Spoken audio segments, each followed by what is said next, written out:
그래서 오늘은 정말 성공할 수밖에 없는 다이어트의 가장 중요한 핵심 5가지를 뽑아보도록 하겠습니다. 안녕하십니까, 파파코치입니다. 2025년에는 또 어떤 새로운 다이어트 트렌드가 생길지 저도 감을 잡을 수가 없는데, 저야 뭐 늘 그렇듯 트렌드가 아니라 다이어트의 본질과 핵심을 꿰뚫어서 설명드리는 걸 좋아합니다. 그래서 오늘은 정말 성공할 수밖에 없는 다이어트의 가장 중요한 핵심 5가지를 뽑아보도록 하겠습니다. 아마 이 5가지 핵심을 잘 파악하고 다시 한 번 더 다이어트를 제대로 시작해보신다면 반드시 성공할 수밖에 없을 겁니다. 한 달 내지 2달이면은 그 효과가 눈에 보이기 시작하실 거니까요. 자, 첫 번째는요. 너무 당연한 얘기지만 먹은 거보다 쓴 게 많아야 됩니다. 저도 지금 이 PT를 15년째 하고 있는데 의외로 사람들이 가장 간과하는 부분이에요. 너무 당연한데 먹은 게 너무 많고 많이 안 쓰니까 문제가 되는 겁니다. 비교적 최근에 오신 한 회원님의 이야기를 잠깐 제가 인용해보면 그분이 처음에 상담 오실 때 자기가 2달 만에 살이 5kg가 쪘다는 거예요. 그럼 무슨 특별한 일이 있었냐? 뭐 특별한 일 없었대요. 근데 제가 2달 전에 회사를 그만뒀대요. 회사를 그만두고 그냥 집에서 똑같이 먹고 뭐 똑같이 활동하고 한 것 같은데 살이 5kg나 쪘다는 거죠. 근데 가만히 얘기를 들어보니까 회사 다닐 때랑 지금이랑 먹는 건 진짜 똑같이 드셨다 이겁니다. 근데 활동한 부분에서 보니 그동안 회사에서도 계속 앉아서 일만 하셨대요. 집에서도 그냥 앉아서 뭐 편안하게 이런저런 생활을 하시고 잠깐 쉬고 계신데 여기서 차이점이 무엇이냐? 회사 출근을 하남에서 강남으로 가셨다는 겁니다. 그러면 왕복 거진 2시간 이상 걸리거든요. 그 주로 지하철을 타고 다니셨대요. 그래서 자세하게 물어보니까 계속 서서 이동했다고 합니다. 그러면 벌써 최소 2시간 정도는 출퇴근 시간에 계속 서 있고 걷고 움직이는 이런 활동 시간이 나왔다는 겁니다. 이 회원님 같은 경우는 그 차이만으로도 2달 동안 5kg가 찐 거예요. 물론 뭐 회사에서 움직임도 약간씩 있었을 거고 조금씩 뭐 이 차이가 있을 수 있겠죠. 근데 먹은 거랑 쓴 거를 비교해 보니까 이런 차이가 있다더라. 그래서 너무 당연한 얘기인데 내가 먹은 거를 명확하게 알아야 됩니다. 이거를 아마 사진으로 내가 계속 촬영해서 체크하지 않으면 내가 뭘 먹고 어떻게 사는지 알 수가 없습니다. 활동하는 부분도 요즘에 뭐 스마트워치나 핸드폰에 운동 같은 걸 기록하는 것도 있으니까 이렇게 내가 얼마나 활동을 하는지, 내가 하루 종일 몇 보를 걸었고 또 하루 중 심박수가 어떻게 변하고 있는지 이런 걸 체크하면서 내 하루 소모 칼로리, 이 쓴 거를 측정하는 방법도 있습니다. 그래서 너무 당연한 얘기지만 먹은 거보다 반드시 쓴 게 많아야 된다. 근데 이거를 좀 체크하셨으면 좋겠다. 자, 그리고 두 번째는 내가 먹는 재료를 확인해야 됩니다. 다이어트의 가장 핵심은요, 저탄수 고단백입니다. 그 다음에 양질의 채소들, 이게 가장 핵심이에요. 여러분들이 살이 찐 이유가요, 저도 수많은 사람들을 상담을 하잖아요. 그러면 대체로 탄수화물이 문제예요. 우리가 막 식용유를 막 들이붓고 막 고깃기름만 이렇게 잘라서 먹고 그렇지 않잖아요. 대부분은 탄수화물을 많이 먹어서 살이 찝니다. 거기에 뭐 튀김 같은 거에는 기름도 많이 절여져 있지만 대부분 탄수화물이 문제란 말이에요. 현대인의 식단이 그렇습니다.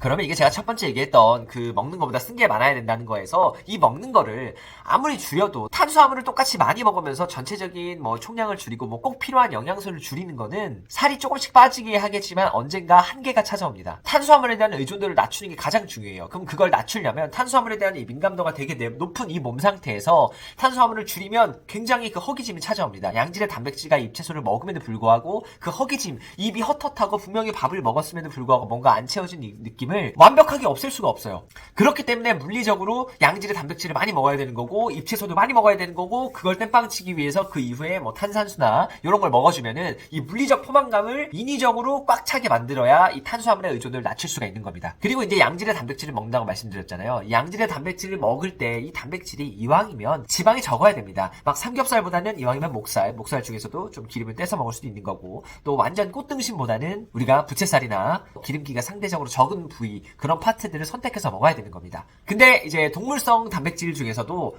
육류보다 해산물에는 좀 불포지방이 많기 때문에 해산물 측에서는 굳이 뭐 그렇게 지방을 걸러 먹을 필요가, 굳이 고생하지 않아도 되겠죠. 그런데 이렇게 단백질을 많이 드시면요, 이 단백질이 쓸 곳을 만들어줘야 됩니다. 단백질 자체에도 열량을 가지고 있지만 우리가 근육 운동을 통해서 근육에 상처가 나면은 단백질이 거기를 보충하는 재료로 들어갈 때에는 열량으로서의 기능보다는 내 몸을 복구하는 기능으로서 사용이 되기 때문에 내가 어느 정도 먹는 것에 보완이 될 수 있겠죠. 그리고 이왕이면 고기나 뭐 해산물을 드실 때 야채도 좀 많이 곁들여서 드시면 너무 좋을 것 같고요. 그 다음 세 번째 중요한 핵심 사항은 음식을 섭취하는 시간 간격을 벌려야 됩니다. 특히 여러분들이 많이 익히 알고 계신 간헐적 단식 있잖아요. 16대8, 16시간 공복을 유지하는 거. 사실 이런 공복 시간을 많이 늘리는 것에도 핵심은 인슐린이에요. 우리가 음식물 섭취가 잦으면 그 음식물이 소화 흡수되는 과정에 의해서 계속 인슐린이 나옵니다. 특히 이제 탄수화물, 그 중에서도 쓰레기 탄수화물을 먹었을 때 인슐린이 가장 폭발적으로 나와서 혈당을 떨어뜨리는 일을 하고, 단백질도 탄수화물만큼은 아니지만 인슐린이 조금씩 나와줘서 어느 정도 소화 흡수에 도움이 되는 이런 역할을 하게 만들어요. 그렇지만 지방은 인슐린의 활동을 크게 자극하지는 않죠. 도대체 인슐린이 뭔데 계속 인슐린이 나오는 이 시간을 줄여야 된다, 인슐린 활동을 저하시켜야 된다 이렇게 이야기하는 거냐면, 지금 유튜브에 인슐린이라고 이 단어만 검색해도 굉장히 많은 의사 선생님들이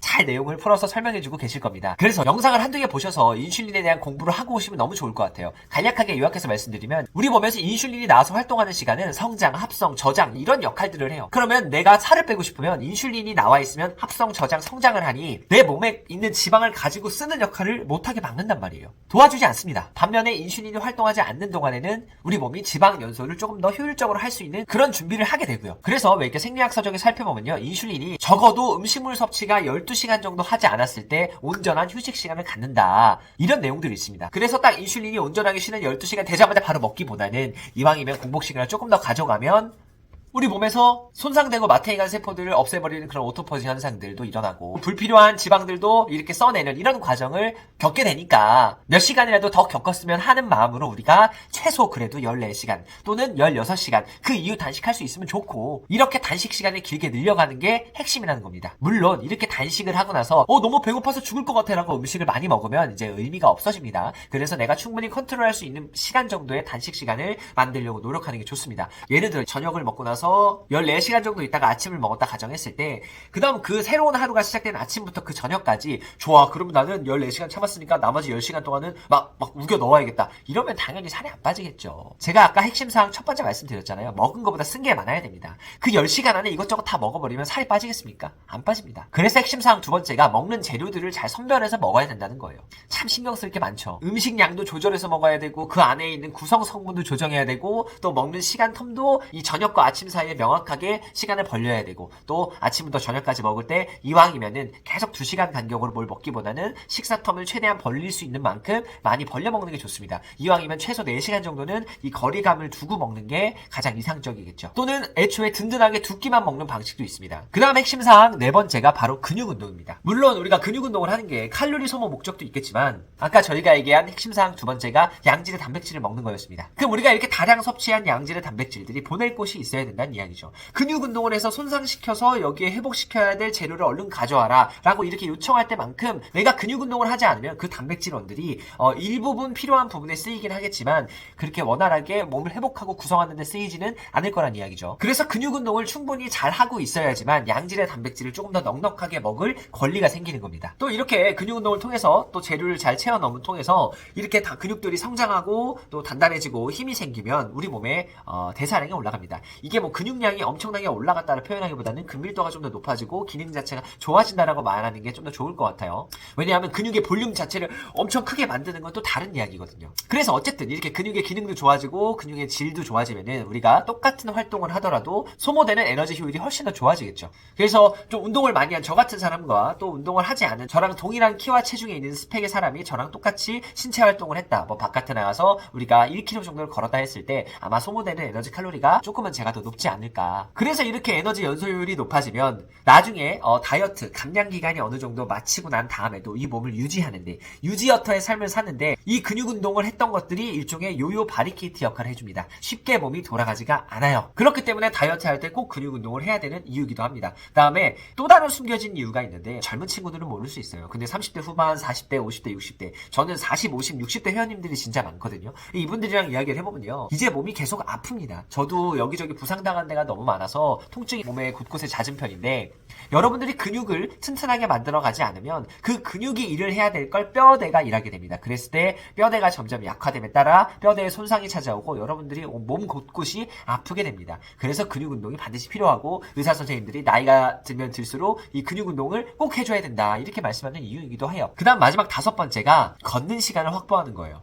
달리 말하면 어떻게든 활동량을 늘려야 되는 거예요. 뭐 걸어도 좋고 자전거를 타도 좋고 뭐 홈트를 해도 좋고 근육 운동을 추가적으로 자잘한 걸 더 해도 좋은데, 어떻게든 하루 최소 2-30분의 근육 운동은 반드시 해야 되고, 거기에 플러스 1시간에서 길게는 1시간 반까지 유산소성 운동들, 걷던가 자전거를 타던가 아니면 가벼운 홈트를 하던가 계단을 오르던가, 이렇게 좀 중강도 이하의 내가 좀 더 길게 할 수 있는 그런 형태의 유산소성 운동들을 반드시 특정 시간을 확보해서 해야 됩니다. 뭐 한 번에 못해도 좋아요. 아침에 20분, 점심 때 30분, 그 다음 저녁에 뭐 또 몇 분, 어쨌든 이렇게 모아서 대해서 내가 활동 시간을 충분히 만들어내지 않으면, 이 활동량이 확보가 되지 않으면, 이 핵심 사항 첫 번째 전제가 뭐였습니까? 내가 그 먹은 거보다 쓴 게 많아야 되는데 이 쓴 거를 만들어내기가 어렵다는 거예요. 반드시 인위적으로 시간을 빼서 확보해야 됩니다. 그래서 가급적 가장 현실적이고 지속 가능한 게 저는 걷기라고 생각하기 때문에 걷기를 되게 입이 닳도록 필연적으로 반드시 해야 된다라고 이야기합니다. 이 살 뺄 사람들은 걷기 무조건 해야 돼요. 다른 걸로 때우면 안 돼요. 너무 지겨워요. 뭐 어디가 아파요. 하기 싫어요. 그럼 살 못 빼는 거예요. 걷기가 힘들다고 하면요, 다른 건 더 힘들어요. 걷기는 가장 쉬운 형태의 인간이 직립보행하고 난 이후에 우리의 이동수단이자 우리의 활동의 가장 근간이 되는 게 걷기입니다. 그래서 걷지 않으면 살은 빠지지 않는다. 이 걷기가 또 왜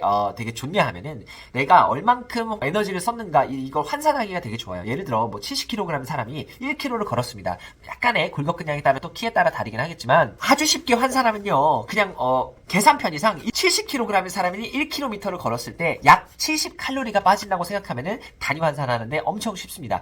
그럼 70kg의 사람이 내가 일주일에 체지방 1kg를 감량하고 싶다. 체지방이 1kg에 7,700kcal입니다. 그럼 이거를 우리가 하루 단위로 끊었을 때 하루에 1,100칼로리를 소모해야 된다는 이야기예요. 내가 먹은 거보다 쓴 거에 대해서 이 쓴 부분이 하루에 1,100칼로리를 소모해야 되는데, 물론 이 소모한 부분에 대해서 뭐 기초대사량 여러 가지로 얘기할 수 있지만 뭐 일상생활 대사량, 뭐 운동 대사량, 그다음에 활동 대사량 잡다한 거 다 까고 영양 구성 잘 챙겨 먹는다는 가정하에 어쨌든 내가 기초 대사량만큼 먹었다 가정할게요. 감량하니까. 그다음에 이 남은 부분에 대해서 내가 하루에 1,100칼로리씩 계속 소모할 수 있다면 70kg인 사람이 예를 들어 10km를 걸으면 700칼로리가 쓴다고 볼 수 있겠죠. 700kcal. 이게 지금 우리가 애둘러서 대충 계산한 거잖아요. 이렇게만 계산해서 우리가 실제로 그렇게 하면 약간의 오차율이 있겠지만 거진 비슷하게 빠져요. 그리고 실제로 더 많이 빠지게 될 거예요. 아마 제 데이터상은 그렇습니다. 이게 팩트란 말이에요. 이게 다이어트의 가장 중요한 핵심사항 5가지입니다. 뭐 돈을 뭐 몇백만 원을 들고 와서 PT를 받는다 하더라도 결국에 이거를 차곡차곡 이 사람에게 정립시켜서 어떻게 하면 이런 삶을 앞으로 뭐 한 달 내지 2달 내지 3달 4달 5달 6달까지 어떻게 이걸 쭉 끌고 갈 수 있는가, 이게 뭐 코치의 역량이겠죠. 이게 가장 큰 핵심입니다. 여러분들이 꼭 PT를 받거나 뭘 하지 않더라도 이 방법을 혼자서 잘 적용하시는 분들은 얼마든지 살 잘 뺍니다. 요즘에 뭐 유튜브에 얼마나 잘 나와 있습니까? 이게 끝이에요. 이걸 잘하기 위해서 누군가한테 뭐 코칭을 받을 수 있는 거고, 또 이왕이면 이 목표를 같이 이루어 나가고 있는 팀이 있으면 더 좋은 거고. 그러니까 여러분들이 이 핵심사항 5가지를 꼭 기억하신다면은 다이어트 하는 데에는 정말 시간만 필요할 뿐입니다. 이렇게 해서 일주일, 한 달, 2달, 3달 시간이 더해감에 따라서 체중이 떨어지는 걸 볼 수밖에 없습니다. 첫 달에는 근육 운동 시작하고 먹는 게 좀 바뀌니까 조금 체중이 약간의 오히려 오르기도 하고 떨어지기도 하지만 결국에 이 첫 달, 이 4주 정도가 마무리 짓고 나서는 아마 분명히 뭐 2-3kg 정도 감량이 시작되고 있을 거고, 또 체중이 더 많이 나가시는 분들은 뭐 첫 달에도 5kg, 6kg 이상 감량하기도 하고, 그렇게 3개월 정도가 지나서 10주가량이 지나고 나면은 거진 70kg인 사람들은 약 7에서 한 11kg 정도, 요 사이 정도의 감량폭을 보이고 있고요. 여자분들 같은 경우는 살 빼시려는 분들은 보통 60kg대 여성분들이 꽤 많거든요. 다들 체중을 밝히지 않아서 그렇지만 이런 60kg대인 여성분들도 약 3개월 정도 진행하면 최소 못해도 6kg에서 많게는 10kg까지 충분히 감량할 수가 있습니다. 그치만 이게 말이 쉽지. 이렇게 5가지에 대한 핵심 사항을 알아도 결국에는 여러분들이 행동으로 옮기셔야 되는 거기 때문에 그게 가장 어렵습니다. 근데 그거를 잘 해낼 수만 있다면 이제 전부 다 시간이 여러분들의 결과를 보장해 줄 겁니다. 오늘 되게 오랜만에 이 카메라 앞에 서게 됐습니다. 사실 요새는 뭐 애들 키우고 아이들을 보는 재미에 빠져 있다 보니 유튜브에 영상 업로드를 많이 하지 못했는데, 최근 2025년 1분기 3월달까지 또 많은 회원님들이랑 이야기도 하고 또 상담도 받고 이런 과정을 겪다 보니까 요거는 진짜 뻔한 이야기인데 이거를 또 몰라서 또 다이어트 상담을 받고 싶고 또 PT를 받으러 오고 싶은 분들도 있구나. 이거를 그냥 제가 딱 정리해서 올려놔야겠다 싶어서 이렇게 또 컨텐츠 촬영을 하게 됐고요. 우리가 곧 여름까지 한 2-3달밖에 남지 않았죠. 남은 2-3개월을 또 잘 보내셔서 가장 멋지고 화려하고 자신감 넘치는 그런 여름 시즌을 보내셨으면 좋겠습니다. 오늘도 긴 영상 봐주셔서 감사합니다.